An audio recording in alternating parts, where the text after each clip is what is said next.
rema niwihebure intambara si yawe ni Yesu azoyigwana rema niwihebure rema niwihebure intambara si yawe ni Yesu azoyigwana rema niwihebure rema niwihebure ubu buzima kamana cyane ukuri ndarambe amakara ntibakigura icyo ndandaje cyose sindonka umuryango warantaye singira icepfo n'icyaruguru none je ngiye kubaho ngwana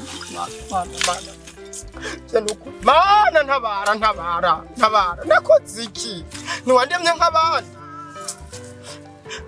abavyeyi nibo bakankore kunyita bibazo izina niryo mu narambiwe umira kwibanga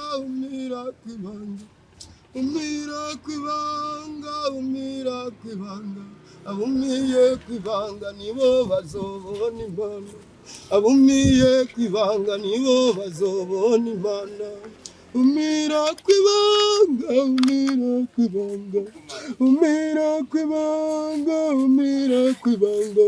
abumiye kwibanga nibo bazobona imana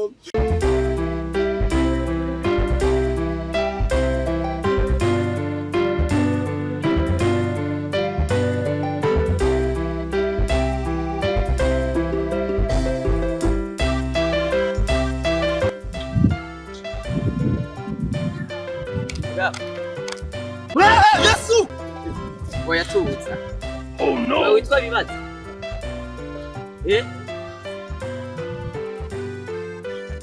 Karibu. Yego. Namahoro. Murakoze nego namahoro. Ndiko ngenzwa namahoro kabisa n'ureme. Akagwaga akatebe. Ngaha. Yego. Ereza akatebe kabisa. Tube turayaga. Haka. Ngenzwa namahoro. Namahoro cyane. None nakubajije ubwambere. Si wewe witwa Ibibazo?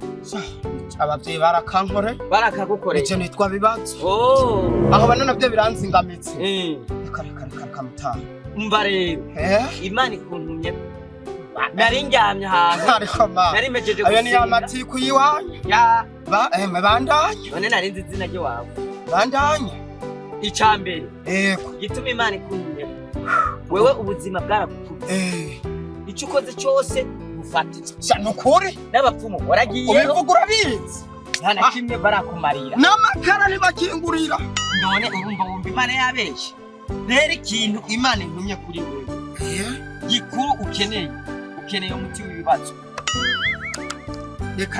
reka mutama kumbeza umviriza reka ndabivuga mezuko nagiye kuri wa karere kurondera uwo muti w'ibibazo bambwira ngo uwo muti w'ibibazo nk'ubwo ngo we wasaze ndagera kwishana iki bambwira ngo uwo muti ntubaho ndagera ku mafarumasi atandukanye akomagura mbere nariko ndarondera cyari hirya no hino ngo nje kurondera hanze kurondera umuti w'ibibazo no Imana no kubapfumu naragenda ndabura none ngo umuti w'ibibazo we wawukura abagabo ko bawubuze tuza rero jewe nkuzaniye umuti w'ibibazo bwira jewe nkuzaniye umuti w'ibibazo zamuka nanjye ndakumva aho wari waragendagenze ni kera tuza rero ndakubwira mbahira mutanga icambere ukeneye ariko mwana nukwambara umusipi w'ukuri yego umusipi w'ukuri zamuka kabiri kwambara ukugororoka n'icuma gikingira igikaraza kugororoka yego sawa ndakumva ariko mana wo bukonza gatatu yego wambare inkinzo y'agakiza hariya nangorane mana we uragira neza mana uragira neza zamuka gacabana shandafasita ugendane inkota ya mpemu uri kurankurikira umva abantu rero barungitswe n'Imana ibirato by'ubutumwa bwiza ndakumva turajana cyane aho ndiko nkubwira ico bita umuti w'ibibazo nanjye nakumvira ije mutama rega we numvise ko utameze nk'ababandi babavugishwa b'ibinyoma n'inkofero y'agakiza uyambaye ibyo nibyo bita umuti w'ibibazo. Ibyo bibazo byawe byose bizoca bikuvako byose bihengetse. Ntuzosubira kudandaza uhomba, ntuzosubira kukuta wakuba ahubwo fukama ndagusengera. Data ndagushimiye. Haleluya. Memu yere wawe ntabesha. Ndagushimiye ko wanampishure n'izina ryiwe. Nasanga ari bibazo. Naba ndamuhaye rero umuti w'ibibazo. Mana ndagushimiye ntazosubira guhomba ibyo azokora ko byose bizagira umugisha. Ari amakara azagira umugisha. Reka ikintu cyose azakora kizagira umugisha. Mu izina ryawe gera Yesu Kristo. Amen. Amen. None mutaza ngiye kubirondera ibibazo uzosanga ngaha anya kwa kabiri nta ngorane nukuri uzosanga ngaha nzosanga bigenda n'agafanta ngira nzoka kurondera ndakaguhe nta ngorane murakoze Yesu akugirire neza. Amen. Yo mana warahezagiye.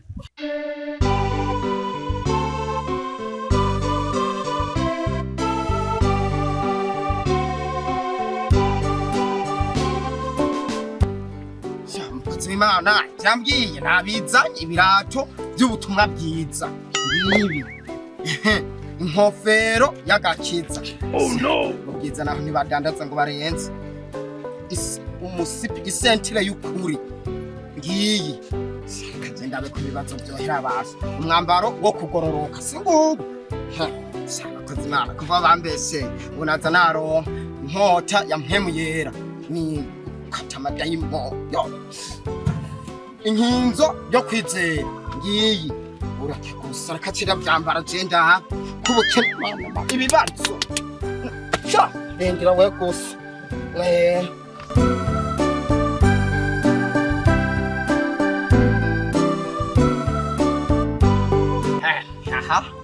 ona byambaye nkweto y'ubutumwa bwiza birimo ni fresh inkofero y'agakiza ni original inkota ya mpemu yera inkinzo yo kwizera niyi no kugororoka umwambaro wo kugororoka sibyo ni sentire y'ukuri aha ni sawa reka uno musisi kwa kabiri reka ndamurindire ndabe basi ibibazo kuva mana sanza mvuga atabazi ko barabaye beshi no musine kwa kabiri kabisa sawa